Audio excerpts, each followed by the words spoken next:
এই ঘটনাটি শরণ ভৌমিক ভাই উনি সংগ্রহ করেছেন ওনার এক সহকর্মীর কাছ থেকে। ঘটনাটির সময়কাল 1960-এর দশকের মাঝামাঝি কোনো একটা সময়। তো ওনার সহকর্মী ঘটনাটি শুনেছেন তার বাবার কাছ থেকে। ঘটনাটি শুরু করার আগে একটি কথা এটা বোঝার সুবিধার্থে বলতে হচ্ছে, সেটা হচ্ছে এই ঘটনাটি কিন্তু ভাঙা ভাঙা ভাঙা ভাঙা অর্থে যে আমরা এটা বোঝাতে চাচ্ছি ঘটনাটি আসলে পরিপূর্ণভাবে গুছিয়ে লিখতে গিয়ে বিভিন্ন অংশ জোড়া দিয়ে পরিপূর্ণ একটা রূপ দেওয়ার চেষ্টা করা হয়েছে, কিন্তু ঘটনাটি কিন্তু ভাঙা ভাঙা বা বিচ্ছিন্ন ছিল। এই বিচ্ছিন্ন ঘটনা যেগুলো মানুষের মুখে মুখে ছিল সেগুলো মানুষ বিভিন্ন সময় বলেছে, আলোচনা করেছে। এইভাবেই কিন্তু এটা একটা পরিপূর্ণ ঘটনার রূপ পেয়েছে। তাছাড়া কিন্তু এই বিক্ষিপ্ত ঘটনাগুলো একত্রে একদিনে আসে নাই, মানুষ বিভিন্ন সময় বিভিন্ন জায়গায় শুনেছে, আলোচনা করেছে। এইভাবেই কিন্তু মানুষের মধ্যে পুরোপুরি একটা ধারণা সৃষ্টি হয়েছে ওই ঘটনা সম্পর্কে।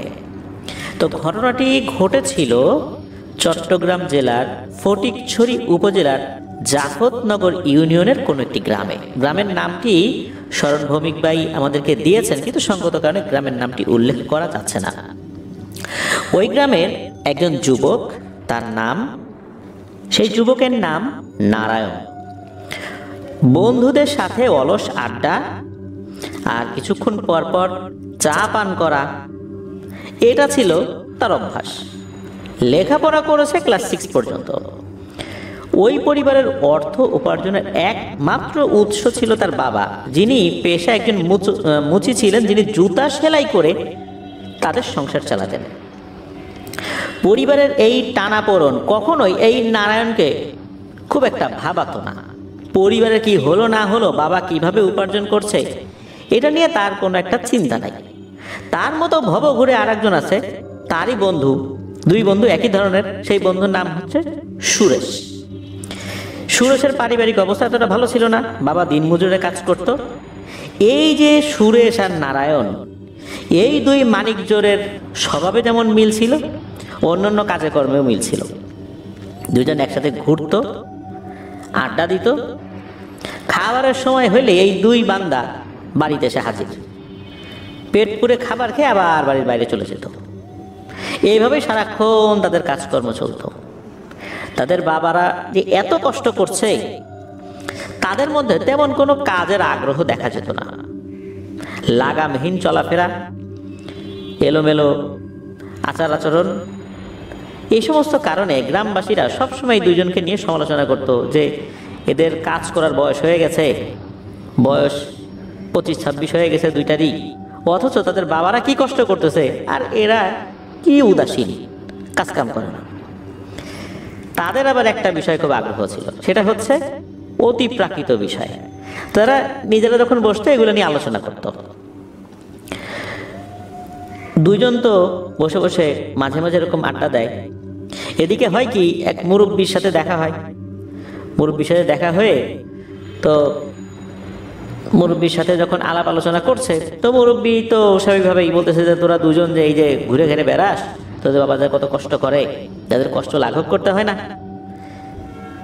এখন তারা বলে যে ও কাকা বাবু, আমাদের তো এই সমস্ত কাজ ভালো লাগে না, বাবা দিন মজুর করে, তারপরে আমাদের আর একজনের বাবা জুতো সেলাইয়ের কাজ করে, এগুলো আমাদের দ্বারা হবে না। আমরা কিভাবে অল্পতে ধনী হওয়া যায় সেই চিন্তা করতেছি।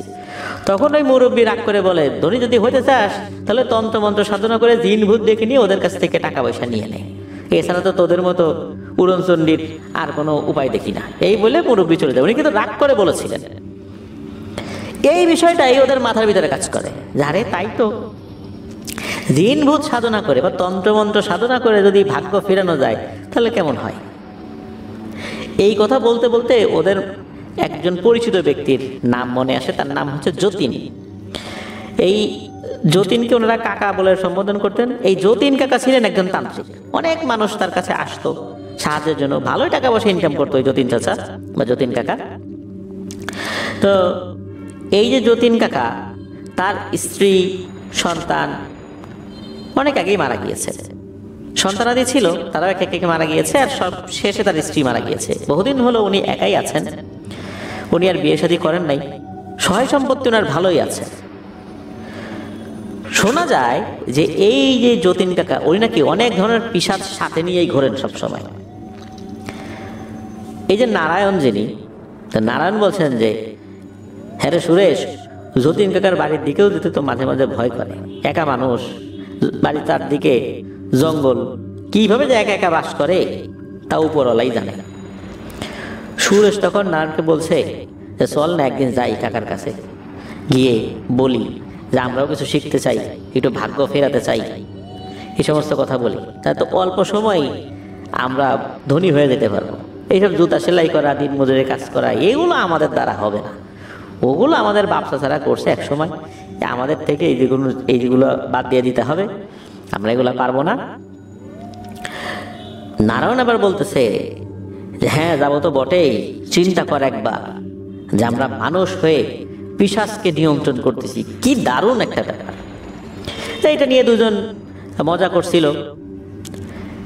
কয়েকদিনের মাথায় তারা একটা নির্দিষ্ট ডেট ফিক্স করে ফেললো যখন এই যতীন কাকার বাড়িতে যাবেন। তো যতীন কাকার বাড়িতে তারা গেছেন, সন্ধ্যার পরেই গেছেন, অনেক রাত্রে যান নাই, সন্ধ্যার পরে যখন গেছেন তখন দেখা গেল যে যতীন কাকা বাড়ির বাইরেই আছেন। উনি ধূপ জ্বালিয়েছেন, ধূপের গন্ধ আর কিছু জিনিস হয়তো উনি জ্বালিয়েছেন যেগুলোর গন্ধ পাওয়া যাচ্ছিল। তো যতীন কাকা আবার এই দুজনকে চিনতেন। তো যতীন কাকা বলে উঠলেন, কিরে বাবারা, এত সময় পার করে এই সন্ধ্যার পরে আসতে আমার বাড়িতে, কোনো দরকার আছে? তো সুরেশের নাম বলল, কাকা না এমনিতেই এদিক দিয়ে যাচ্ছিলাম, ভাবলাম যে আপনার সাথে দেখা করে যাই, আপনাকে তো খুব একটা দেখি না, আপনি আপনার কাছে ব্যস্ত থাকেন, এই জন্য আসলাম আর কি। তখন ওই যতীন কাকা বলছেন যে আচ্ছা আসছিস যখন আয়, ভেতরে আয়, কথাবার্তা বলি, সন্ধ্যার পরে তো এখানে রুগী টুগী আসে না, এখন আমি কাজ ছাড়াই আছি, আয় কথাবার্তা বলি, বউ পোলাপান তো আর নাই, তোদের সাথে একটু গল্প সল্প করি। তো যতীন কাকা তাদেরকে ঘরের ভেতর নিয়ে গেছেন, জ্বলন্ত তেলের প্রদীপে আলোকিত একটি ঘরে। ঘরের দেয়ালগুলো বেশ অদ্ভুত অদ্ভুত এই অর্থে যে ওই দেয়ালের ভিতরে বিভিন্ন ধরনের প্রতীক, বিভিন্ন ধরনের চিহ্ন, এগুলো আঁকা, আর এগুলোতে যতীন কাকাই এঁকেছেন আর কি, এটা বোঝা যাচ্ছে। তো যতীন কাকা উনি তো মানে নিজে বসছেন, তাদেরকেও বসিয়েছেন। যতীন কাকা নিজে থেকেই বলেন যে তোরা যে কি জন্য আসছিস সেটা কিন্তু আমি কিছুটা হলেও বুঝতে পারছি, কারণ তন্ত্রমন্ত্র সাধনা করি, তো এই ছেলে ছোকরাদের হাঁটা চলার ভাব দেখলেই বুঝতে পারি। কোনো কোনো ছেলে ছোকরা আসে, কোনো মেয়েকে পছন্দ করে তাকে বশ করার জন্য, আবার কোনো কোনো ছেলে ছোকরা আসে কারোর সাথে মারামারি লাগছে, তাকে বান মারতে হবে। তোদের আশা কিন্তু এই ধরনের কোনোটার মধ্যেই পড়ে না, এটা বুঝতে পারছি। তোরা এই পিশাচ সাধনা সংক্রান্ত বিষয় জানতে আসছিস, তাই তো? এই কথা শোনার সাথে সাথে নারায়ণ এবং সুরেশ চমকে গিয়ে দুজনের দিকে অবাক দৃষ্টিতে তাকালেন। বুঝতে পারলেন যে এই যতীন কাকার অভিজ্ঞতা অনেক বেশি, বহু মানুষকে উনি দেখছেন, তো ও দেখলেই বুঝতে পারেন যে কার হাব ভাব কেমন, কে কোন ধান্দায় এসেছে আর কি। তো যাই হোক, যতীন কাকা বলে উঠলেন, শোন রে বাপু, এগুলো দুর্বল হৃদয়ের লোকদের জন্য না, এই পিশাচ নিয়ন্ত্রণ করা এটা মোটেও সহজ কাজ না, এর জন্য ত্যাগ, আনুগত্য এবং নিজের আত্মার একটা অংশ দিয়ে দিতে হয়, সেই সাথে নিজের প্রিয়জনদেরকেও, অর্থাৎ নিজেদের যে প্রিয়জন আছে এই প্রিয়জনদেরও অনেক সময় পিশাচ দাবি করে বসে। এইসব পথ কখনোই ভালো ফল বয়ে আনে না।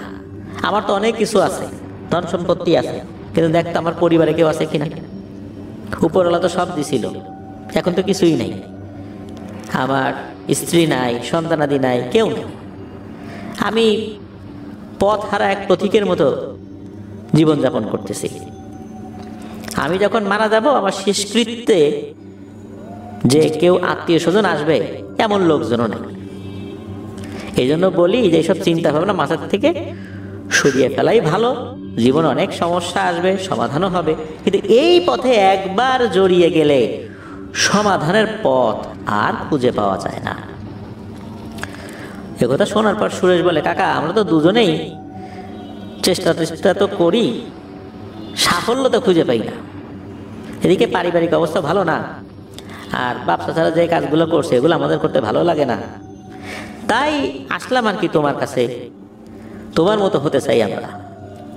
তো যতীন কাকা বললেন, তো তোরা যে কাজ কাম করিস, কি কাজ কাম করিস, কোন কাজে তোরা সাফল্য তোরা পাবি? তোরা তো কাজ কামই করিস না, খালি ঘুরে বেড়াস। এই কাজে যে সফলতা পাবি এটা তো আমি কোনো নিশ্চয়তা দিতে পারি না, তোদেরকে দিয়ে হবে না রে, যা তোরা চলে যা। সুরেশ এবং নারায়ণ বলে, না কাকা, হয়তো বা উপরওয়ালা চাইছেন যে আমরা অন্য কোনো কাজ না করি, এগুলোই আমরা করব, এই জন্য হয়তো বা উপরওয়ালা অন্য কোনো কাজে আমাদেরকে জড়াইতে দেয় নাই। তুমি এইভাবে চিন্তা করো না, তাহলেই তো হয়। তখন যতীন কাকা কিছুক্ষণ চুপ করে থেকে বলে, কিন্তু এই যে কাজ, এই কাজটা তোরা যত সহজ মনে করতেছিস এতটা সহজ না রে, অনেক কিছু ত্যাগ করতে হবে। নারায়ণ বলে যে, কাকা, আমাদের নিজেদের জীবনের যে অবস্থা, ত্যাগ করবার মতো কিছু নাই। মানুষজন আমাদেরকে যেভাবে তুচ্ছ তাচ্ছিল্য করে কথাবার্তা বলে, আর কি হবে, পরিবারে গেলেও তো ভাত খেতে বসলে মা বাবা যে ধরনের কথাবার্তা শোনায়, এতে করে পিশাচের হাতে মরাই ভালো, হয় মরবো না হয় বুক ফুলিয়ে বাঁচবো, দুইটার একটা কিছু করি। তোমার মতো আমরাও 2-4 পয়সা উপার্জন করি, আর তোমার তো ছেলে পুলে নাই, আমরা তোমার 2 জন শিষ্য হব। যতীন কাকা এই কথা শোনার পর কিছুটা হাসি দিয়ে বললেন যে, আচ্ছা ঠিক আছে, তাহলে শোন। এই বলে উনি কিছু আচার অনুষ্ঠানের বর্ণনা দিতে লাগলেন আর কি, যে বর্ণনাগুলো আসলে এই পিশাচ সাধনার সাথে যায়। যেমন শ্মশানে গিয়ে প্রাচীন মন্ত্র জপ করা, রক্তদান করা, রাতভর ভয়ঙ্কর অনেক ধরনের রিচুয়াল করা, তারপরে শ্মশানের যে ভূমিটা, এই ভূমির জাগরণ অনুষ্ঠানটি অমাবস্যার অন্ধকার রাত্রে শুরু করতে হবে, শ্মশানের সবচেয়ে জনশূন্য অংশে এটা করতে হবে, এমন একটা স্থান হতে হবে যেখানে 100 বছরের উপরে আগুন জ্বলেছে, অর্থাৎ মানুষ পোড়ানো হয়েছে এমন কোনো শ্মশান, পরিত্যক্ত শ্মশান হলে হবে না, যেখানে অসংখ্য মৃতদেহের ছাই মাটির সাথে মিশে গিয়েছে। তারপর যে এই কাজটা করবে, সাধনা করবে, কাছাকাছি কোনো একটা নদীতে একটি ধর্মীয় স্নানের মাধ্যমে নিজেদেরকে পবিত্র করতে হবে। তারপর শ্মশানের ছাই দিয়ে তাদের দেহে লেপন করতে হবে, অর্থাৎ ছাই দিয়ে দেহ লেপন করতে হবে। তারা কেবল একটি কালো কাপড় পরবে, যা অন্ধকারকে আলিঙ্গন করার একটা ইচ্ছার প্রতীক হয়ে সেটা শরীরকে জড়িয়ে রাখবে। একটি মৃত শিশুর হাড়ের গুঁড়ো ব্যবহার করে চারপাশে একটি প্রতিরক্ষামূলক বৃত্ত আঁকতে হবে। বৃত্তের ভেতরে 5টি মাথার খুলি একটি পেন্টাগ্রামের একটা চিহ্ন এঁকে সেখানে সাজাতে হবে। প্রতিটিতে আলাদা আলাদাভাবে নৈবেদ্য দিতে হবে, যেমন কাঁচা মাংস, মানুষের চুল, একজন বিধবা নারীর চুল, একটি কাফনের ছেঁড়া টুকরো এবং আহ্বানকারীর নিজের রক্তের একটা ফোঁটা। রাত ধরে যিনি আহ্বান করবেন, অর্থাৎ যিনি এই কাজটি করবেন, রাত ধরে আহ্বানকারীকে একটি নির্দিষ্ট মন্ত্র জপ করতে হবে, আর এই মন্ত্রের মাধ্যমে পাতাল থেকে ভয়ঙ্কর এক পিশাচকে ডাকা হবে। যিনি ডাকবে তার মন সম্পূর্ণরূপে নিবদ্ধ থাকতে হবে, এই কাজটার প্রতি ভয় বা সন্দেহ থেকেও নিজেকে মুক্ত রাখতে হবে।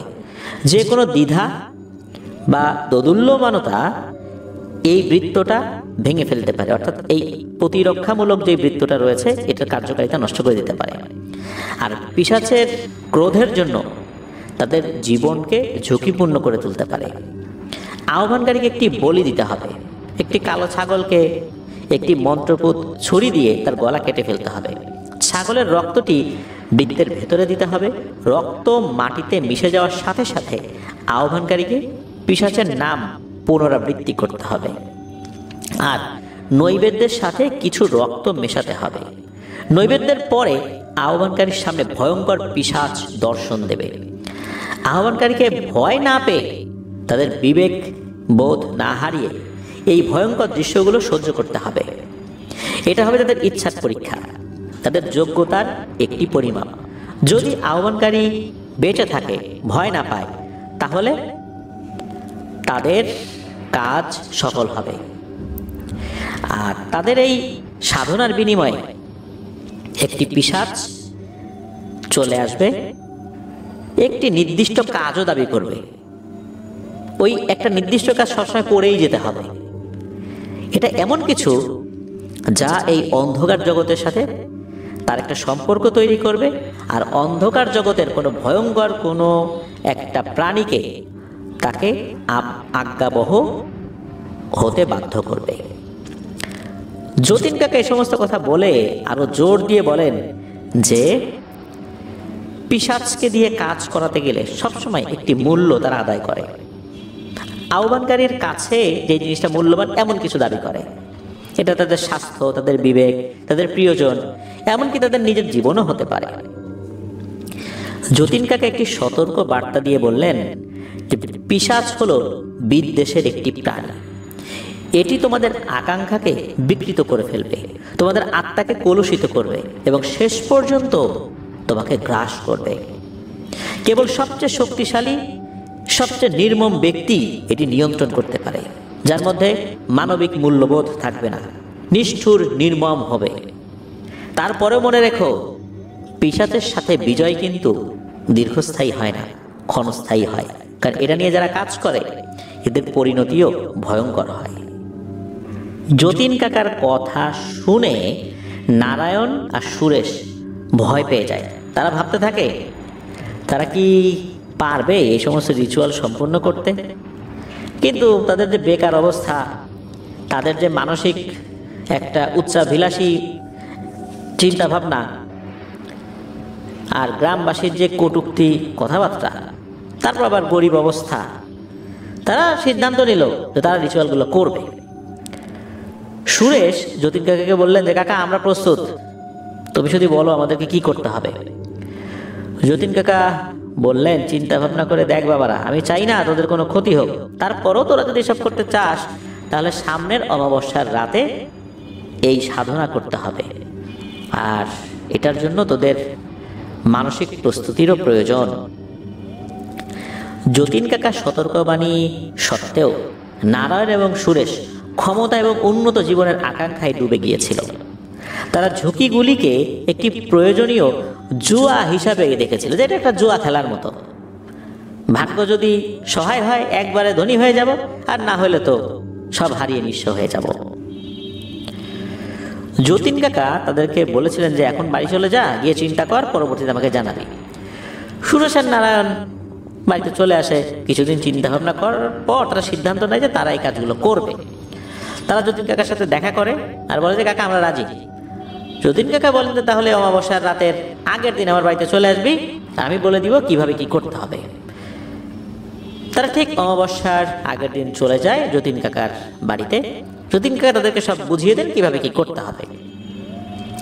নারায়ণ এবং সুরেশ যতীন কাকার তত্ত্বাবধানে, তার উপস্থিতিতেই অমাবস্যার অন্ধকারতম রাতে শ্মশানে প্রবেশ করেন।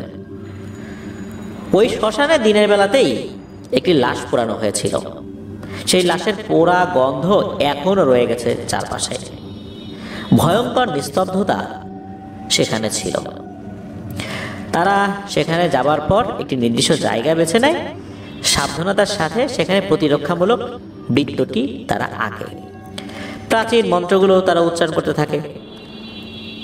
এই যে সুরেশ এবং নারায়ণ, এরা তো নতুন, এদের কণ্ঠে কিন্তু ভয় এবং উত্তেজনার মিশ্রণ ছিল। তারা নৈবেদ্য সাজান, অর্থাৎ ভোগ সাজান, যাতে ছিল রক্ত, কালো তিল, আরো বিভিন্ন ধরনের জিনিসপত্র ছিল আর কি।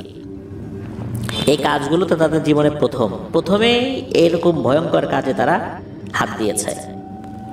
তো অনুষ্ঠান শুরু হয়ে যায়, তাদের এই সাধনার যে অনুষ্ঠান আর কি। নারায়ণ এবং সুরেশ তারা আস্তে আস্তে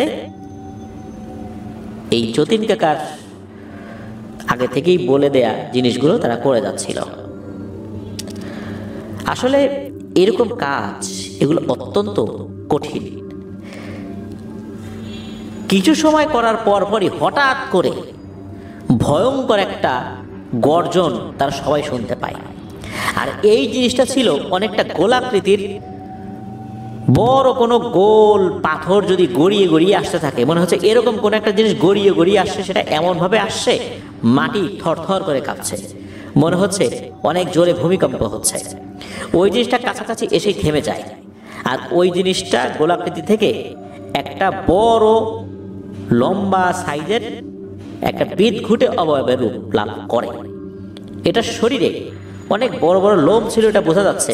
এটা এমনভাবে হুঙ্কার দিতে থাকে, মনে হচ্ছে আশেপাশের গাছপালাই হুঙ্কারে ভেঙে চুরে শেষ হয়ে যাবে। এই জিনিসটা যখনই দেখেছে সুরেশ এবং নারায়ণ, সুরেশ আসলে বুঝতে পারে নাই যে এরকম ভয়ঙ্কর কিছু হঠাৎ করে সামনে চলে আসবে। এই জিনিসটা দেখেই সুরেশ ভয়ে কি করছে, ওই বৃত্ত থেকে বের হয়ে দিয়েছে একটা দৌড়। আর যখনই দৌড় দিয়েছে, ওই পিশাচটা তাকে ধরার জন্য ছুটে যায়। ওই সময় যতীন কাকা যে কাজটি করেন, দ্রুত ওনার জানা একটা মন্ত্র পড়েন, দ্রুত গতিতে এই সুরেশকে আবার উনি টেনে বৃত্তের ভেতরে নিয়ে আসেন। পিশাচ তাকে ওই তাৎক্ষণিক কোনো ক্ষতি করতে পারে না, তবে যা ক্ষতি হবার হয়ে গেছে। কিন্তু এই যে নারায়ণ, সে কিন্তু ওইভাবে ভয় পায়নি, সে ওইটার ভেতরেই বসেছিল। এদিকে এই যে সুরেশ, সে কিন্তু ততক্ষণে অজ্ঞান হয়ে গেছে। এদিকে কি হচ্ছে এটা আর সুরেশের জানা নাই। পাশে যতীন কাকা বসে আছে। হঠাৎ করে নারায়ণের সামনে একটি ছায়ামূর্তি মাটি ফুঁড়ে বের হয়।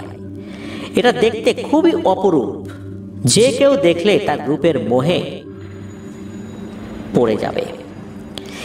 এই নারী মূর্তিটা ধীরে ধীরে বৃত্তের চারপাশে ঘুরতে থাকে এবং অদ্ভুত দৃষ্টিতে নারায়ণের সাধনা ভঙ্গের জন্য চেষ্টা করতে থাকে, তাকাতে থাকে আর কি। অনেক চেষ্টা করার পরও নারায়ণকে কোনোভাবেই তার বশে আনতে পারে না। এরপর ওই অভাবটা কি করে, নারায়ণের সামনে থাকা 5টি মাথার খুলিতে দেওয়া নৈবেদ্য থেকে একটি নৈবেদ্য গ্রহণ করে আর নিমিষেই ভ্যানিশ হয়ে যায়। এর অল্প কয়েক সেকেন্ড পরে হঠাৎ করে মাটি ভেদ করে আর একটা কুৎসিত নারী অবয়ব বের হয়ে আসে। এই জিনিসটা বের হয়েই নারায়ণকে আক্রমণ করতে যায়। এমনভাবে আক্রমণ করতে যাচ্ছে মনে হচ্ছে এখনই তাকে ধরে মেরে ফেলবে, কিন্তু সে যদি 300 কিলোমিটার গতিতেও নারায়ণের দিকে এগিয়ে আসে, ওই বৃত্তের ওখানে এসেই তার গতিটা একদম স্লো হয়ে যায়, থেমে যায়। আসলে সে ওই বৃত্তের ওই গণ্ডির মধ্যে আসতে পারে না। ওই অবয়বটাও অনেক চেষ্টা করার পরও নারায়ণের যেই সাধনা, এই সাধনায় কোনো ব্যাঘাত ঘটাতে পারে না। এরপর ওই অবয়বটা নারায়ণের দেওয়া যেই সমস্ত নৈবেদ্যগুলো সামনে ছিল ওখান থেকে 2টা গ্রহণ করে সেও ভ্যানিশ হয়ে চলে যায়। নারায়ণ সে কিন্তু মন্ত্র উচ্চারণ করেই যাচ্ছিল। হঠাৎ করে সে বুঝতে পারে চারদিক যেন ভেঙে এমনভাবে মাটির নিচে দেবে যাচ্ছে, তার বসার জায়গাটা হয়তো বা পাতালে চলে যাবে আর বিশাল একটা ঝড় আসবে। যতীন কাকা নারায়ণকে উদ্দেশ্য করে বলে, নারায়ণ, যা হওয়ার হয়ে যাক, তুই এই পরীক্ষায় যদি পাশ করতে পারিস তাহলে তুই বিজয়ী, সুরেশের মতো ভুল করিস না। এসব বলতে বলতেই প্রকট হয় বিশাল দেহি এক পিশাচ। এইটাকে দেখে নারায়ণ এতটাই ভয় পেয়েছে, ভয় তার শরীরটা পুরো মনে হচ্ছে বরফে পরিণত হয়েছে। বিশাল দেহি এই অবয়বটার যা চেহারা তা আসলে বর্ণনা করবার মতো না। এর দাঁতগুলো যেন হাতির দাঁতের চাইতেও বড়, আর কণ্ঠস্বর মনে হচ্ছিল একসাথে 10-12 জন মানুষ কথা বললে যেরকম হয় ওই রকম কণ্ঠস্বর তার। এই জিনিসটা কিন্তু একদম কঙ্কাল সার শীর্ণকায় দেহের, তবে অনেক লম্বা। তার চোখ রক্তবর্ণের, ধারালো এই সমস্ত হাতির মতো দাঁত বেরিয়ে এসেছে। এর নখগুলো অস্বাভাবিক লম্বা এবং বাঁকানো। এই পিশাচের শরীর থেকে পচা মাংসের দুর্গন্ধ বের হচ্ছে। এর চামড়া শুকনো এবং খসখসে। তার মুখাবয়ব হিংস্রতায় পরিপূর্ণ, যা দেখে নারায়ণ কিছু সময়ের জন্য হলেও নিজের বিবেক বুদ্ধি সব হারিয়ে ফেলেছে। ওই অবয়বটি নারায়ণকে উদ্দেশ্য করে বলে, এই তোর সাহস তো কম না, তুই আমাকে সাধনা করবার সাহস করছিস? তবে তোর সাধনায় আমি তুষ্ট। তুই বেশ কিছু পরীক্ষায় পাশও করেছিস, আমি তো দাসত্ব গ্রহণের জন্য প্রস্তুত। কিন্তু জানিস তো, আমাদেরকে দাস বানাতে হলে তোকে কিন্তু মূল্য দিতে হবে, আর তা হলো তোর প্রিয়জনের জীবন।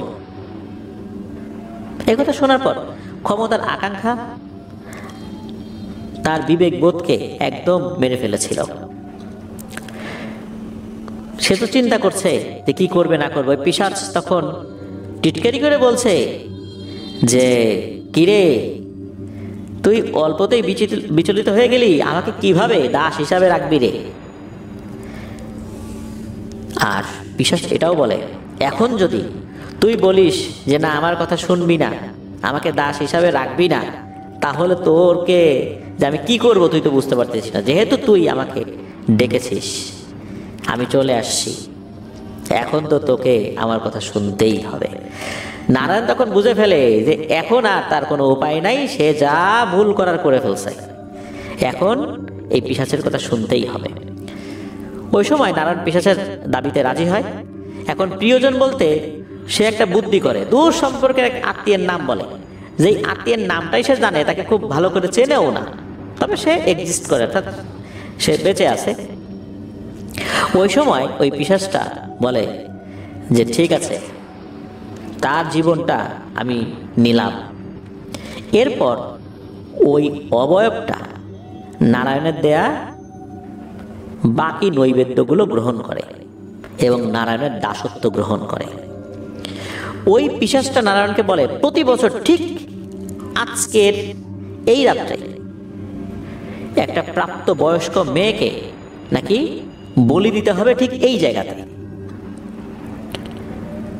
এইরকম একটা শর্ত দিয়ে দেয়। আর ওই পিশাচটা এটাও বলে দেয়, যদি তুই এইটা করতে কোনো একটা সময় ব্যর্থ হোস, তাহলে তোর পরিণতি হবে কিন্তু খুবই খারাপ। এসব কিছু শোনার পর নারায়ণ মাথা নেড়ে সূচক ইশারা দেয় যে হ্যাঁ, সে সেটা করবে। এদিকে সুরজ তো অজ্ঞান হয়ে পড়ে আছে, তার তো কোনো খোঁজ খবর নাই যে দিন দুনিয়া কি হচ্ছে। যতীন কাকা তো উনি ওই সময় কথা বলতে পারবেন, উনি শুধু বসে আছেন গুরু হিসাবে, এছাড়া উনি কোনো কাজ করতে পারবেন না। মাঝে একবার পরামর্শ দিয়েছেন, এর বাইরে আর কোনো কাজ করতে পারবেন না। যতীন কাকা আর নারায়ণ দেখলেন যে ওই পিশাচটা এরপরে কোথায় যেন মিলিয়ে গেল। এরপর যতীন কাকার নারায়ণ সুরজকে নিয়ে যতীন কাকার বাড়িতে চলে আসেন। সকাল হলে সুরেশের জ্ঞান ফেরে। যতীন কাকা এবং নারায়ণ দুজনকে উদ্দেশ্য করে বলে যে, বুঝতে পারছি যে তোমাদের কাজ হয়ে গেছে, আমি তো পারলাম না। যতীন কাকা বলেন যে, তোমার সাথে যে কি হবে আমি জানি না, আমি বারবার বলছি এসব কাজ এত সহজ নয়, ভয়ঙ্কর পরিণতি ডেকে আনে এগুলো। তোরা তো আমার কথা বুঝবার চেষ্টা করিস নাই। যাই হোক, একজন সফল হয়েছে, এখন তুই বাড়ি যা, বাড়ি গিয়ে বিশ্রাম কর। নারায়ণকে বলে যে তুই বাড়ি যা, বাড়িতে গিয়ে বিশ্রাম কর, সময় হলে আমি শুধু নারায়ণকেই ডাকবো, এরপর অন্যান্য জিনিস বুঝাই দেব। নারায়ণের মুখে ছিল বিজয়ের হাসি, কিন্তু সুরেশের মুখে ছিল গত রাতের ভয়, আতঙ্ক, যা তাকে ধীরে ধীরে শেষ করে দিচ্ছিল। কিছুদিনের মধ্যেই এই যতীন কাকা নারায়ণকে তার জানা সব তন্ত্রমন্ত্র শিখিয়ে দেন, আর তার অধীনে থাকা কিছু পিশাচকে নারায়ণকে দান করে দেন। পিশাচদেরকে বলেন যে আমার কাজকর্ম শেষ হয়েছে, আমি একজন যোগ্য শিষ্য পেয়ে গেছি, এখন থেকে তোমরা তার কথাই শুনো। তো এইদিকে সুরেশের অবস্থা কিন্তু খারাপ। অল্প কিছুদিনের মধ্যে শুকিয়ে একদম কাঠ হয়ে যায়, নাওয়া খাওয়া বাদ দিয়ে দেয়, সারাদিন ঘরের মধ্যে থাকতো, কারোর সাথে ঠিকঠাক মতো কথাই বলতো না। নারায়ণ বেশ কয়েকবার সুরেশের সাথে দেখা করতে গেলেও সুরেশ তার সাথে দেখা করেনি। সে এমন ভাব করত যেন সে নারায়ণকে চেনেই না। নারায়ণ এবং সুরেশের দেখা দেখেও বন্ধ হয়ে যায় আস্তে আস্তে। সুরেশ মানসিকভাবে এমন বিপর্যস্ত হয়ে গিয়েছিল, ধীরে ধীরে সে মানসিক ভারসাম্য হারিয়ে ফেলে। নিজের কৃতকর্মের জন্য অনুশোচনা এবং মানসিক যন্ত্রণা সহ্য করতে না পেরে সুরেশ আত্মহত্যা করে। কিছুদিন যেতে না যেতে বার্ধক্যজনিত কারণে যতীন কাকাও মারা যান। যতীন কাকার শেষকৃত্য নারায়ণ সম্পন্ন করেন। যতীন কাকার মৃত্যুতে নারায়ণ ভেঙে পড়েন, কারণ তার ক্ষমতার উৎস ছিলেন এই কাকা। এখনো কাকার কাছ থেকে সবকিছু শিখে উঠতে পারেন না উনি। শোক কেটে উঠতেই নারায়ণ বিয়ে করে। এই বিশেষ সাধনায় কিন্তু বিয়ে করতে নিষেধ ছিল না, এজন্য সে বিয়ে শাদী করেছে। যতীন কাকা যতটুকু শিক্ষা দিয়েছিলেন, আর ওই যে পিশাচ, ওই পিশাচটার মাধ্যমে নারায়ণ অনেক ক্ষমতা এবং সম্পদ লাভ করে, সে অনেক ধনী এবং প্রভাবশালী হয়ে ওঠে। ধীরে ধীরে নারায়ণের আত্মা এমনটাই কলুষিত হয়ে যায়, সে নিষ্ঠুর, স্বার্থপর আর নির্দয় হয়ে যায়। তার মধ্যে মানবিক গুণাবলী সব লোপ পায়। পিশাচকে ব্যবহার করে নিজের স্বার্থ সিদ্ধি করে, একসময় তার উপর কর্তৃত্বও চালায়, অর্থাৎ পিশাচের উপরও সে কর্তৃত্ব চালাচ্ছে। পিশাচ তার দাসত্ব মেনেই নিয়েছে। এই পিশাচও নারায়ণের ইচ্ছার সাথে আবদ্ধ, তাকে বিভিন্ন উপায়ে সম্পদ অর্জনে সাহায্য করে। এর মধ্যে ছিল মানুষের ব্যবসায়িক চুক্তিতে হস্তক্ষেপ, লুকানো ধন সম্পদ খুঁজে বের করা, বিশেষ করে এই যে গুপ্তধন খুঁজে বের করা, এটাকেই মেইন টার্গেট নিয়েছিল নারায়ণ। আর অন্যদেরকে শোষণ করা, এটাও কিন্তু একটা স্বাভাবিক ব্যাপার ছিল নারায়ণের কাছে। নারায়ণ শুধু তার গ্রাম, ইউনিয়ন না, বিস্তীর্ণ এলাকা জুড়েও অনেক প্রভাব অর্জন করেছিল। মানুষ তাকে সম্মান, ভয় দুটোই করত। কিছু মানুষ তার অনুগ্রহ চাইতেও শুরু করেছিল, কিছু মানুষ তাকে ভয় পেত, তার রাগ এড়ানোর জন্য তাকে বেশ তোষামদি করত। নারায়ণ পিশাচকে ব্যবহার করে নারায়ণের বিরোধিতাকারীদের নিয়ন্ত্রণ, ক্ষতি সবই করত। নারায়ণ পিশাচ ব্যবহার করতে থাকলে তার নৈতিক দৃষ্টিভঙ্গি অবশ্যই ক্ষয় হবে, এবং হয়েছিল তাই। নারায়ণ আস্তে আস্তে ভয়ঙ্কর নির্মম হয়ে ওঠে। তার লক্ষ্য অর্জনের জন্য যা কিছু দরকার তাই সে করত। নারায়ণ অন্যদের প্রতি সহানুভূতিশীল হওয়ার ক্ষমতাও হারিয়ে ফেলে। মানুষকে কেবল সে হাতিয়ার হিসেবে ব্যবহার করত। এক পর্যায়ে নারায়ণ তার পরিবার, তার সম্প্রদায় থেকেও বিচ্ছিন্ন হয়ে পড়ে। নারায়ণ যেহেতু যতীন কাকার কাছ থেকে তেমন কোনো বিদ্যা শিখতে পারেন নাই, যতীন কাকা বার্ধক্যজনিত কারণে মারা গিয়েছিলেন, নারায়ণ প্রায় পুরোটাই ছিল পিশাচের শক্তির উপর নির্ভরশীল। আর এই জিনিসটাই নারায়ণ সে ভুল করেছিল এই অর্থে, সে পুরোপুরি পিশাচের উপর নির্ভরশীল হওয়ার কারণে পিশাচও তাকে পেয়ে বসেছিল। পিশাচকে দিয়ে সে অনেক কাজ করাচ্ছিল, তবে সে আসলে নিজের অজ্ঞাতসারেই পিশাচের হাতের পুতুলে পরিণত হয়। কোনো কাজের বিনিময়ে পিশাচ যাই চাইতো, নারায়ণ সেটা দিতে বাধ্য ছিল। আর এই সমস্ত জিনিসগুলো করতে করতেই নারায়ণ নিষ্ঠুর, নির্মম হয়ে ওঠে। বাহ্যিক সাফল্য সত্ত্বেও নারায়ণ কিন্তু কখনো ঠিক মতো ঘুমাতে পারত না। ঘুমালেই নাকি ওই পিশাচ তাকে স্বপ্নের মধ্যে যন্ত্রণা দিত, আর পিশাচ মনে করিয়ে দিত যে ওই পিশাচটার মাধ্যমে সে যে ক্ষমতা, ঐশ্বর্যের একটা মালিকানা পেয়েছে, তার জন্য কিন্তু মূল্য দিতে হবে। এভাবে কেটে যায় অনেক দিন। ওই পিশাচটিকে খুশি করবার জন্য কত নিরীহ মেয়ের যে বলি হতে হয়েছে, এটা নারায়ণই জানে। কিন্তু পাপ যখন অন্তিম পর্যায়ে চলে যায়, তখন কিন্তু কোনো কিছু আর কাজে আসে না।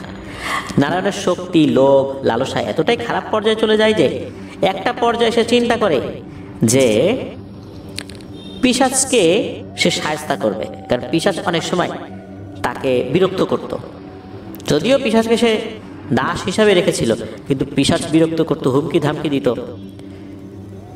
এর মধ্যে সে এমন এমন কিছু কাজ শিখে ফেলেছিল। আস্তে আস্তে ওই অল্প বিদ্যা, যেটা আমরা বলি না যে অল্প বিদ্যা ভয়ঙ্করী, সে মনে করেছিল যে এই পিশাচের কথা না শুনলে পিশাচ কি এমন ক্ষতি করতে পারবে, কিছুই করতে পারবে না।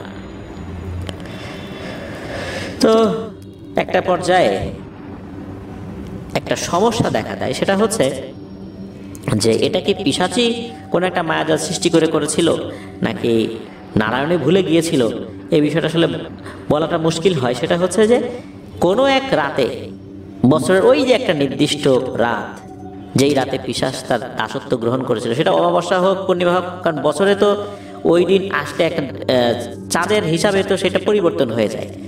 আগের বছরে যেই রাতে অমাবস্যা হয়েছে, সেটা যে পরের বছরে ওই রাতে অমাবস্যা হবে, এটাও তো বলা মুশকিল।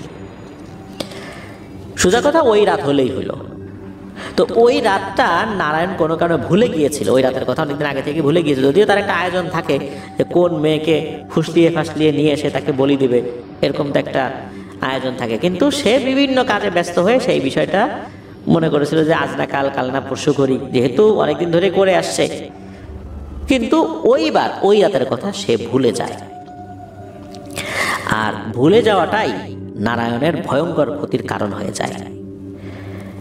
ওই পিশাচটা নারায়ণকে মনে করে দিতে থাকে যে এখন আর বলি দিলে লাভ নাই, তুই তো আমার সেই নির্দিষ্ট সময়ে আমাকে খুশি করতে পারিস নাই। এইভাবে ওই পিশাচটা নারায়ণকে ভয়ঙ্করভাবে যন্ত্রণা দিতে শুরু করে। নারায়ণ বুঝতে পারে যে এবার সে পিশাচের পুরোপুরিভাবে বন্দী হয়ে পড়েছে। পিশাচকে দিয়ে কাজ করাতে করাতে সে ভুলেই গিয়েছিল যে এই পিশাচের শক্তিতে সে আসলে শক্তিশালী হয়েছে। তার আলাদা করে কোনো জাদুবিদ্যা সেভাবে শেখা হয়নি, যেহেতু যতীন কাকা খুব দ্রুতই মারা গিয়েছিলেন। তাকে শিষ্য হিসাবে গ্রহণ করার পর তার কাছ থেকে তেমন কিছু শিখতে পারেন নাই, শুধু পিশাচের শক্তিতেই সে শক্তিশালী ছিল।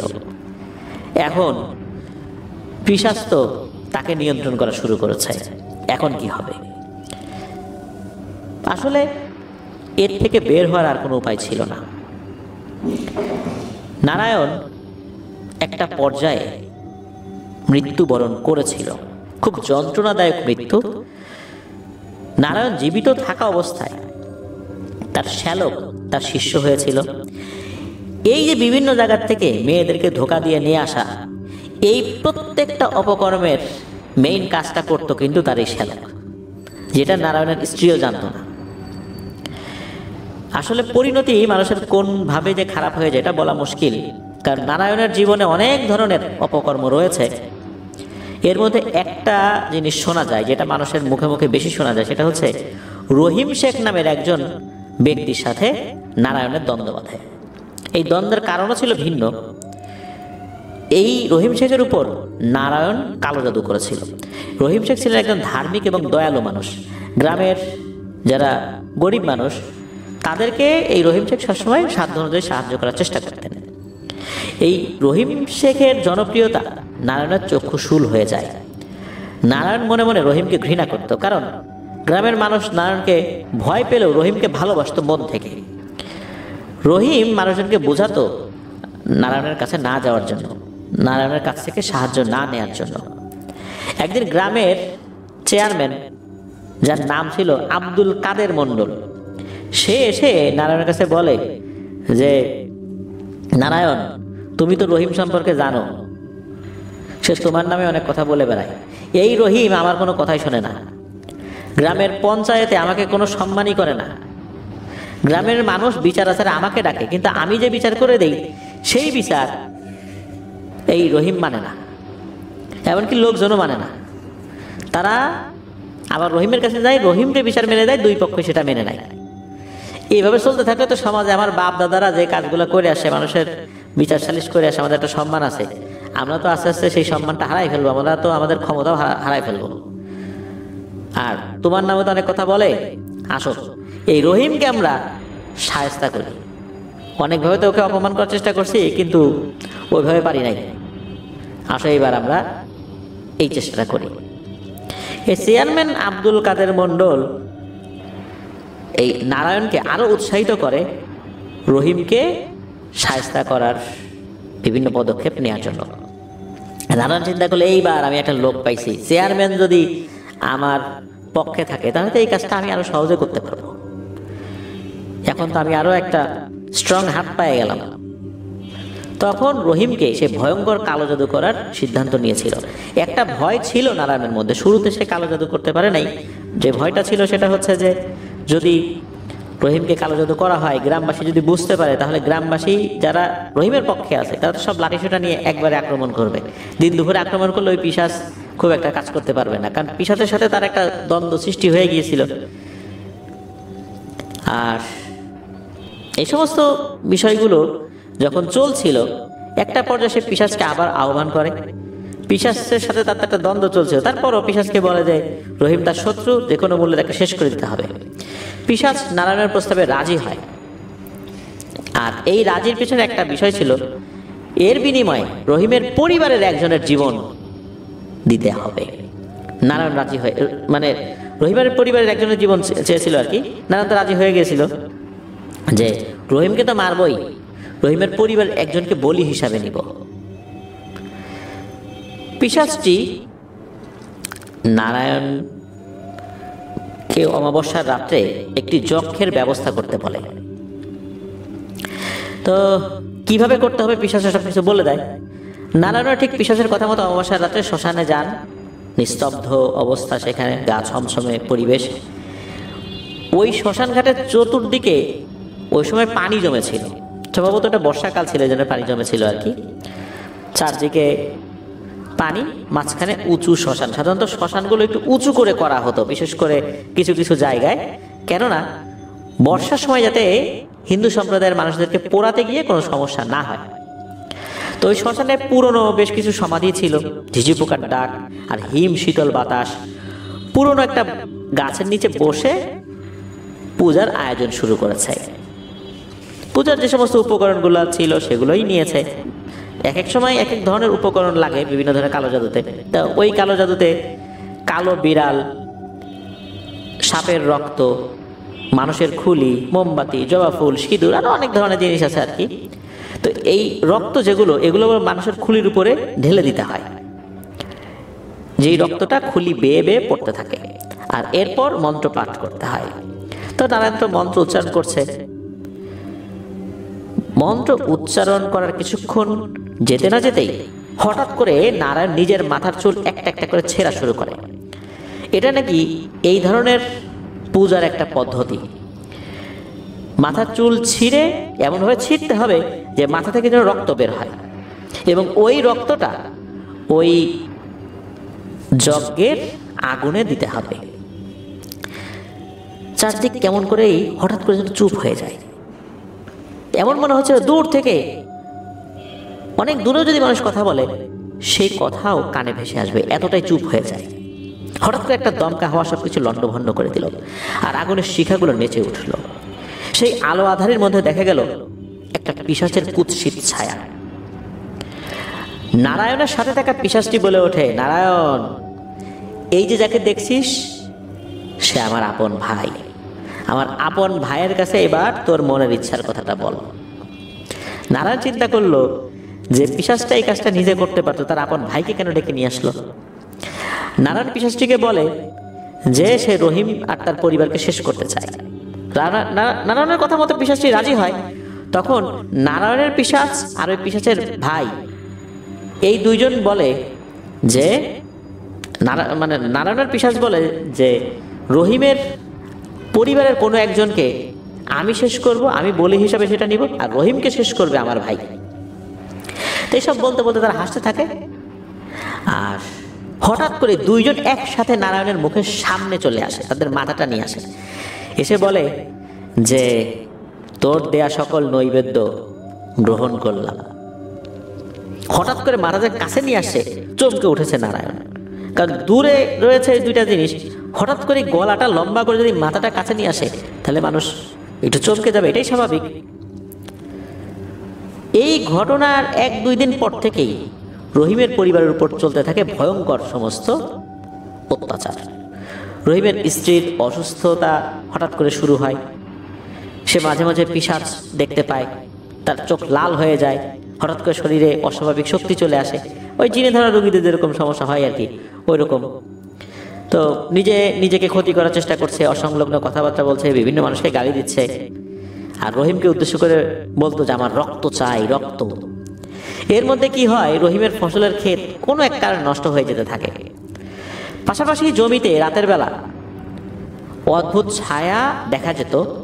ফসলের জমিগুলোতে যারা মানুষজন অনেক সময় পাহারা দিতে আসতো তারা দেখতো যে অদ্ভুত সমস্ত ছায়াগুলো এই রহিমের ক্ষেতে ঘোরাফেরা করছে। মানুষের আকৃতির মতো দেখা গেল, সেগুলো ছিল অনেক লম্বা আকৃতির। আর এদেরকে দেখা গেলে ভয়ঙ্কর রকমের মাংস পচা গন্ধ চতুর্দিকে ছড়িয়ে পড়ত। ধীরে ধীরে রহিমের গরুগুলো মারা যেতে শুরু করে। যে গরুটা মারা যায় তাদের শরীরটা অদ্ভুতভাবে বেঁকে যেত, চোখগুলো কোটর থেকে বেরিয়ে আসতো, এরকম একটা ভাব। আর চামড়ায় পিশাচের নখের দাগ দেখা যেত, যেটা মারা যেত আর কি। একদিন রাত্রে রহিম ঘুমাচ্ছে, তখন সে দেখতে পায় কুৎসিত দেখতে একটি পিশাচ টাইপের জিনিস স্বপ্নের মধ্যে তাকে তাড়া করছে, তার পরিবারের সদস্যদেরকে মারছে। ওই পিশাচটি রহিমের মৃত আত্মীয়দের রূপ ধরে দেখা দিত। তাদের কণ্ঠ নকল করে এমন সমস্ত কথা বলতো যা শুনে রহিমের মনে খুব কষ্ট হতো। আপনজনদেরকে পিশাচ রূপে দেখে রহিম দিশেহারা হয়ে যেত। ওই পিশাচগুলো রহিমকে তার পরিবারের ভবিষ্যৎ দেখাতো। সেখানে সে দেখতো যে তার সন্তানরা ধীরে ধীরে এই পিশাচের আক্রমণের শিকার হচ্ছে, তাদের শরীর বিকৃত হয়ে যাচ্ছে এবং তারা নিজেরাও একটা সময় পিশাচের মতো আচরণ করছে। এই দৃশ্য দেখে রহিমের মন খুব খারাপ হতে থাকে। পিশাচ রহিমের মনের গভীরে লুকানো ভয়গুলো আস্তে আস্তে বের করে আনতো। ছোটবেলার ঘটনা, ব্যর্থতা কিংবা প্রয়োজন হারানোর বেদনা সবকিছু যেন স্বপ্নের মধ্যে জীবন্ত হয়ে তার সামনে এসে দাঁড়াতো। ঘুম থেকে ওঠার পর এই বিষয়গুলো সারাদিন তার মাথার মধ্যে ঘুর ঘুর ঘুর ঘুর করত। রহিম সেই ভয়গুলোর সঙ্গে একা একাই লড়তে বাধ্য হতো। পিশাচ শুধু রাতের অন্ধকারেই নয়, দিনের আলোতেও রহিমকে ভয় দেখানো শুরু করলো। দিনের বেলায় সবকিছু স্বাভাবিক মনে হলেও হঠাৎ করে পিশাচের ছায়া পড়তো রহিমের উপর। চারপাশের পরিচিত মুখগুলোকে হঠাৎ করে সে দেখতো যে বিকৃত হয়ে গেছে। আশেপাশে যে লোকজনগুলো আছে তাদের চেহারাগুলো বিকৃত হয়ে ভয়ঙ্কর পিশাচের রূপ নিত, যা দেখে রহিম শিউরে উঠত। আসলে সেই মানুষগুলোর চেহারা ঠিকই ছিল। পিশাচ শুধু মানসিক ভয় দেখেই ক্ষান্ত হতো না, সে রহিমকে শারীরিকভাবেও নির্যাতন করা শুরু করলো। ঘুমের মধ্যে তার শরীর জ্বলা পোড়া শুরু হতো। মনে হতো কেউ যেন ধারালো অস্ত্র দিয়ে তার চামড়া ছিঁড়ে ফেলছে। শরীরে কালশিটে দাগ পড়তো, যা দেখে মনে হতো কেউ তাকে পিটিয়েছে। একদিন রাতে হঠাৎ রহিম খেয়াল করে তার হাত পাশে নাড়াতে পারছে না। তখন সে দেখে টিনের চাল ভেদ করে এক ভয়ঙ্কর পিশাচ ঢুকে পড়েছে। পিশাচটিকে দেখে রহিম মুহূর্তের মধ্যেই যেন তার বাক শক্তি হারিয়ে ফেলে। পিশাচটি হাসতে হাসতে বলে, কে রহিম, তোর কি তোর পরিবারের উপর কোনো মায়া নেই রে? পরিবারের সদস্যদের জীবন বাঁচানোর কোনো ইচ্ছা নেই তোর? যদি নিজের পরিবার জীবন বাঁচাতে চাস তবে নারায়ণের পায়ে গিয়ে পড়। পিশাচের কথা শুনে রহিমের মেরুদণ্ড দিয়ে যেন ঠান্ডা স্রোত বয়ে গেল। ওই সময় ওই পিশাচটা তার মাথাটা ঠিক ওই যে নারায়ণের মুখের সামনে যেভাবে নিয়ে আসছিল ওইভাবে সামনে নিয়ে আসে এবং বলতে থাকে, যা বলছি তাই কর। যখন এই কথা বলেছে, পিশাচের মুখ থেকে খুবই বিশ্রী রকমের দুর্গন্ধ বের হয়ে আসে আর তার মুখ থেকে এক ধরনের তরল পদার্থ বেরিয়ে রহিমের পেটের উপরে পড়ে। এই দুর্গন্ধে রহিমের মনে হচ্ছে যে বমি হয়ে শরীরের ভিতরে থাকা সবকিছু বেরিয়ে যাবে। আর তখনই রহিম দেখতে পেল ওই পিশাচটি কোথায় যেন মিলিয়ে গেল। রহিম চিৎকার দিয়ে ওঠে, তার চিৎকার শুনে স্ত্রী ছেলে মেয়েরা সবাই জেগে যায়। রহিম আসলে কিছু বলতে পারছিল না, শুধু কান্না করছে যে কি হচ্ছে আমার সাথে, কেন এমনটা হচ্ছে, আমি কার কি ক্ষতি করলাম? আমি তো মানুষের জানা মতে কোনো ক্ষতি করি নাই। এদিকে দিন যত যায়, পিশাচগুলোর ভয়ঙ্কর তাণ্ডব রহিমের ছোট বাচ্চাদের উপর চলতে থাকে। গ্রামের মানুষজন রাতের বেলা রহিমের বাড়ির আশেপাশে যেতে ভয় পেত, কারণ তারা নাকি এমন কিছু অবয়ব দেখত যে অবয়বগুলো রহিমের বাড়ির চতুর্দিকে ঘোরাফেরা করে এবং ভয়ঙ্কর ধরনের আওয়াজও তারা শুনত। আস্তে আস্তে রহিমের পরিবারে শুরু হয় একের পর এক রোগ। রহিমের স্ত্রী গুরুতর অসুস্থ হয়ে পড়ে। গ্রামের ডাক্তার বা তাকে বাঁচানো সম্ভব না। রহিম বুঝতে পারে তারপর কালো জাদু করা হয়েছে। উনি আবার গ্রামের এক তান্ত্রিকের কাছে গিয়েছিলেন, জানতে পারলেন নারায়ণ এই রহিমের পরিবারের উপরে পিশাচের মাধ্যমে কালো জাদু করেছে। তান্ত্রিক রহিমকে জানান এই জাদু কাটানো খুবই কঠিন, তবে তিনি চেষ্টা করবেন।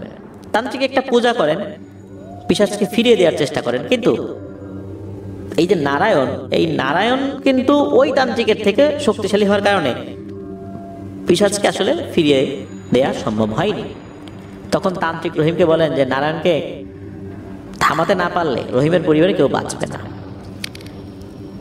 অল্প কয়েকদিনের মধ্যেই একদিন রহিমের ছেলের লাশ পাওয়া যায় পুকুরে। ছেলের শোকে রহিম প্রায় পাগলের মতো অবস্থা। শোক কাটতে না কাটতেই রহিমের স্ত্রীও মৃত্যুবরণ করেন। তিলে তিলে কষ্ট পেয়ে রহিমের চোখের সামনে তার স্ত্রীও মারা যায়। অনেক কবিরাজতান্ত্রিক দেখানোর পরও কেউ কিছুই করতে পারেনি। স্ত্রী ছেলে সবাইকে হারিয়ে পাগলের মতো ঘুরতে থাকে রহিম রাস্তায় রাস্তায়। রহিমের এই অবস্থা দেখে একদিন ওই তান্ত্রিকের মনে খুবই কষ্ট লাগে যে আসলে এরকম একটা ঘটনা ঘটে গেল রহিমের মতো ভালো মানুষের। তখন রহিমকে সে ডাকে বলে যে রহিম, তুমি কি প্রতিশোধ নিতে চাও? তোমার কি একবারও প্রতিশোধ নিতে মন চায় না? তান্ত্রিকের কথা শুনে রহিম একেবারে মুষড়ে পড়ে। পরিবারকে বাঁচাতে না পারার কষ্ট, এটা যে কি কষ্ট, যারা পরিবার হারিয়েছে তারা বুঝতে পারে। রহিম ঠিক করলেন নিজের জীবন দিয়ে হলে নারায়ণকে তিনি প্রতিহত করবেন। একদিন গভীর রাত্রে যখন চারদিকে ঘুটঘুটে অন্ধকারে ডুবে আছে, রহিম ঘর থেকে বের হন, হাতে একটা পুরনো লাঠি, তার মনে অগাধ সাহস। তিনি জানেন পথটা কঠিন, তবে চেষ্টা করতে হবে। শেষ চেষ্টা হিসাবে রহিম গ্রামের তান্ত্রিকের কাছে যান। তান্ত্রিক রহিমকে একটা উপায় বাতলে দেন, বলে যে নারায়ণের দুর্বলতা খুঁজে বের করতে পারলে তাকে হারানো সম্ভব। রহিম সেই দুর্বলতা খুঁজতে শুরু করেন। দিনের পর দিন তিনি নারায়ণের গতিবিধির উপর নজর রাখেন। অবশেষে তিনি জানতে পারেন নারায়ণ প্রতি অমাবস্যায় শ্মশানে গিয়ে পূজা করেন, আর সেই পূজাই তার শক্তির উৎস। রহিম ঠিক করেন আগামী অমাবস্যায় তিনি নারায়ণের সেই পুজো ভণ্ডুল করে দেবেন। সেই রাতে রহিম একা শ্মশানে যান। চারদিকে ভয়ঙ্কর নিস্তব্ধতা। পুরোনো দিনের ভাঙাচোরা সমাধিগুলো যেন প্রেতের মতো দাঁড়িয়ে আছে সেখানে। দূরে আবছা আলোয় রহিম দেখতে পান নারায়ণ পূজা করছে, মন্ত্র ওড়াচ্ছে, আর আগুনের শিখাগুলো দাউ দাউ করে জ্বলছে। রহিম লাঠি হাতে এগিয়ে যান। হঠাৎ করে নারায়ণ চমকে ওঠে। রহিমকে দেখে সে প্রথমে ভয় পেলেও পরক্ষণে তাচ্ছিল্যের হাসি হাসে, বলে, আরে রহিম, তুই কি করতে পারবি? আমার পিশাচেরা তোকে ছিঁড়ে খেয়ে ফেলবে এখন। রহিম কিন্তু ভয় পায় না। রহিম বলে, আমার আর বাঁচার ইচ্ছাও নাই, আমার বাঁচতে ইচ্ছাও করে না। কেন করে না তা তুই জানিস, কারণ আমি আমার পরিবার পরিজনকে হারিয়েছি তোর কারণে। মানুষকে উপকার করা এটা যদি কোনো পাপ হয়ে থাকে, তাহলে আমি সেই পাপী, সেই পাপের কাফফারা আমি দিলাম। তবে তোকে তো আমি আর নতুন করে কাউকে ক্ষতি করতে দেব না। তোর বিষয়ে আমি সব খোঁজ খবর নিছি। রহিম নারায়ণের দিকে লাঠি নিয়ে তেড়ে যান। এই যে নারায়ণের যে প্রতিরক্ষা বৃত্ত, এটাই তো কোনো পিশাচ ঢুকতে পারবে না, কিন্তু মানুষ কিন্তু এই জিনিসের মধ্যে অনায়াসে ঢুকতে পারবে, বেরোতে পারবে। তো রহিম তো লাঠি নিয়ে তেড়ে গেছে নারায়ণের দিকে। নারায়ণ তো কালো জাদু জানে, রহিম শুধু লাঠি চালাতে পারে, সে তার কালো জাদু জানে না। লাঠি নিয়ে নারায়ণকে ধামাধাম পিটানো শুরু করছে। আর রহিম এর ভিতরে যে কাজটি করেছে, নারায়ণের যজ্ঞের যে আগুন, মানে পূজার আগুন, এটা নিভিয়ে দিয়েছিল। পূজার আগুন নিভে গেছে, আর লাঠি দিয়ে পেটানো শুরু করছে নারায়ণকে। লাঠির আঘাতে নারায়ণ মন্ত্র পড়া বন্ধ করে দেয়, নারায়ণের শক্তি কমতে থাকে। আর ওই সময় নারায়ণের পিশাচেরা এসে রহিমকে আক্রমণ করেছিল। রহিম কি পিশাচের সাথে পারে? নিশ্চয়ই পারে না। রহিম হার মেনেছিল। রহিম শেষ শক্তি দিয়ে চিৎকার করেছিল। তার চিৎকার অনেকেই শুনেছিল। সে চিৎকার করে বলেছিল যে মৃত্যুতে আমার আর ভয় নাই রে, কিন্তু তোদের কাছে আমি হারবো না, মৃত্যুর আগ পর্যন্ত লড়াই করে যাব। রহিমকে অজ্ঞান অবস্থায় পাওয়া গিয়েছিল, কিন্তু পরবর্তীতে নারায়ণও মারা যায়। রহিমকে জ্ঞান ফেরানোর পর রহিম বলেছিল সে কি কাজ করেছে, আর কয়েকদিনের মধ্যে নারায়ণের মৃত্যু হয়। ধারণা করা হয় ওই যে যজ্ঞের আগুন নিভে গিয়েছিল, হতে পারে যে ওই রাত্রেও কোনো একটা মেয়েকে বলি দেওয়ার কোনো একটা পরিকল্পনা ছিল, যেটা হয়তো বা রহিমের কারণে সফল হয়নি। অন্য কোনো শিষ্যকে নিয়ে আসতে বলা হয়েছিল, কোনো একটা মেয়েকে সেখানে বলি দেবে। এটা জানা যায় না আসলে ওই রাত্রে অন্য কোনো ভয়ঙ্কর ঘটনা ঘটেছিল কিনা। তবে রহিম যতটুকু বলেছিল সেটা মানুষ কিছু জানতে পেরেছিল। আর নারায়ণ সম্পর্কে সে অনেক কথা শুনেছিল, সে তান্ত্রিকের কাছে সেই কথাগুলো বলেছিল। এইভাবেই কিন্তু নারায়ণ কিভাবে তান্ত্রিক হয়ে উঠেছিল সেই কথাগুলো জানা যায়। এভাবে মানুষের মুখে মুখে বিষয়গুলো ছড়িয়ে পড়ে, আর সেটাই একটা পরিপূর্ণ একটা ঘটনার মতো করে আমরা পেয়েছি। যদিও বা ঘটনাগুলো কিন্তু বিক্ষিপ্ত ঘটনা ছিল, একটার সাথে আর একটা মেলানো, এটা সময় সাপেক্ষ ব্যাপার ছিল। প্রিয় লিসেনার্স, আপনারা শুনলেন যে একজন তান্ত্রিক কিভাবে তান্ত্রিক হয়ে ওঠে। অনেক তান্ত্রিক কিন্তু পিশাচের শক্তিতে শক্তিশালী হয়ে ওঠে। এমন ঘটনা কিন্তু শুধু যে এই তন্ত্রমন্ত্র জগতে রয়েছে তা নয়। আমরা অনেক সময় অনেক হুজুরদেরকে দেখে বিভ্রান্তিতে পড়ে যাই। সুন্দর সফেদ দাড়ি, উঁচু লম্বা নুরানি চেহারা, অনেক ক্ষেত্রেই দেখা যাচ্ছে যে তারা যে ভয়ঙ্কর জিন সাধক, এটা আমরা সাধারণ মানুষজন বুঝতে পারি না। আমরা তাদের কাছে যাই, অনেক কঠিন কাজগুলো দেখা যাচ্ছে করে দিচ্ছে। দেখা যাচ্ছে যে তাদের মধ্যে এমন কিছু বাধ্যবাধকতা রয়েছে, তারা আমাদের মতো স্বাভাবিক জীবনযাপন করতে পারে না। তারা চাইলেও সব জায়গায় যেতে পারে না। তারা নিজেদেরকে অনেক জায়গায় বন্দি করে রাখে, নিজেই ঘর বন্দি করে রাখে। তারা নিজেদের গণ্ডি ছাড়া বাইরে কোথাও যেতে চায় না বা যেতে পারে না, কারণ তাদের সাথে জিনেদের চুক্তি হয়েছে যে তারা যদি বাইরে বের হয় তাহলে মৃত্যু হবে। এরকম অনেক জায়গায় কিন্তু এগুলো রয়েছে। আমরা কিন্তু হুট করে কাউকে দেখেই বিশাল বড় বুজুর্গ ব্যক্তি, আল্লাহর ওলি এইটা মনে করব না। তাদের দৈনন্দিন আমলগুলো দেখব যে তারা স্বাভাবিক জীবনযাপন করেন কিনা, অন্যান্য 8-10টা স্বাভাবিক আল্লাহওয়ালা ব্যক্তিদের মতো জীবনযাপন করেন কিনা, এই জিনিসগুলো কিন্তু আমাদেরকে দেখতে হবে।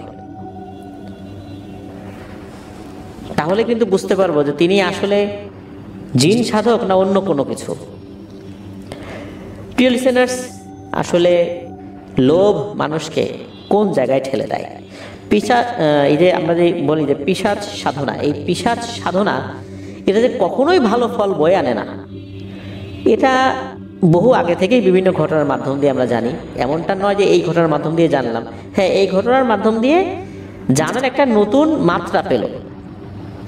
কিন্তু বাস্তবতা এটাই যে এগুলো কখনোই ভালো ফল বয়ে আনে না। আজকের